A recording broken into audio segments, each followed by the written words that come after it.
present to you Dr. Martin Luther King, Jr.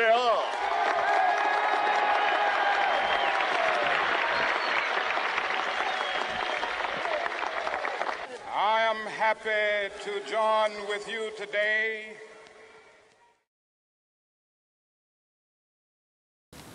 We also know that adverse working conditions can have an adverse effect on people's emotional and physical health.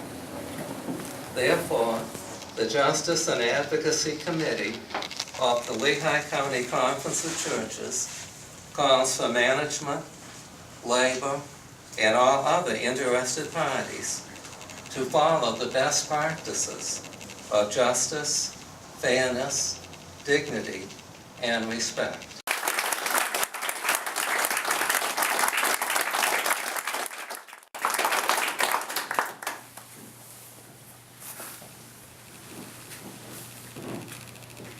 I'd like to introduce next Jean Brown, who is with us as Vice President of the Pennsylvania NAACP. Jean.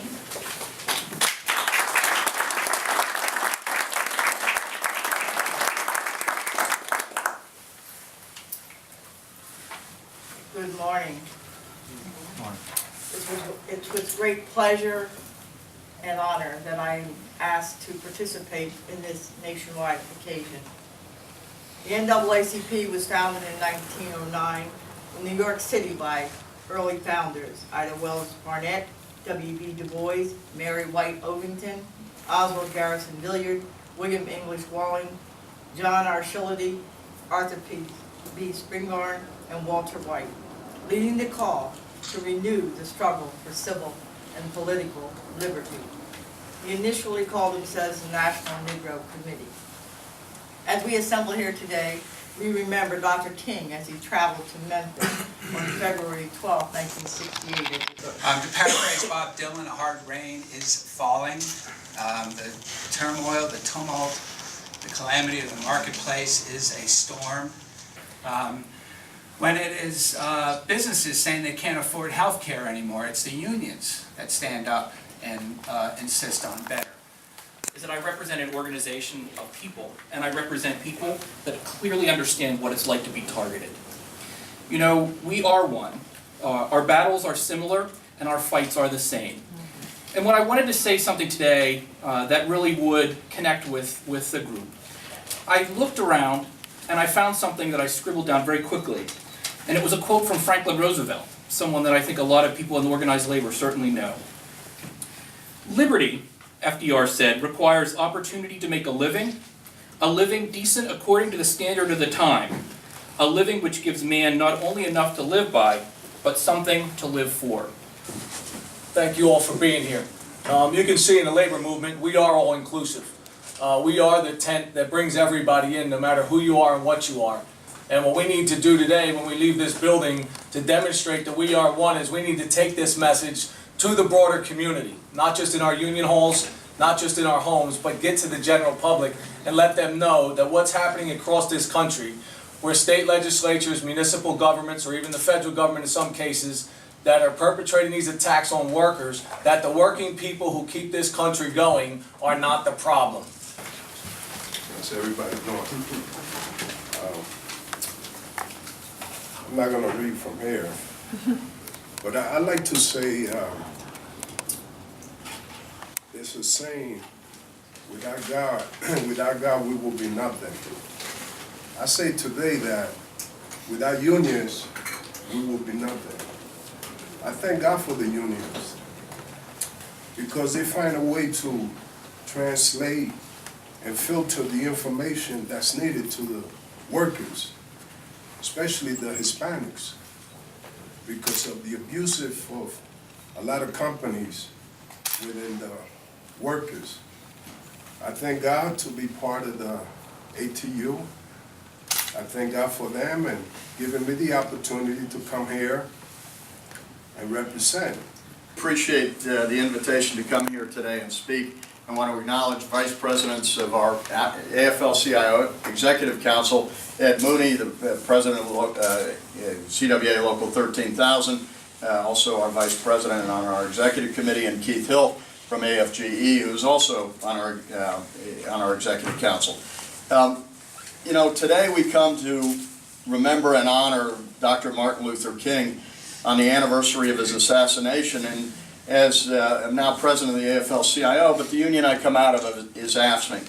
And it was an AFSCME Local 1633 in Memphis, Tennessee, which went on strike to fight for recognition, as well as what to many would seem a minor injustice, but it pointed out why unions are necessary. And the African American sanitation workers who went out that day had just had enough. It was one of those things that it was the straw that broke the camel's back.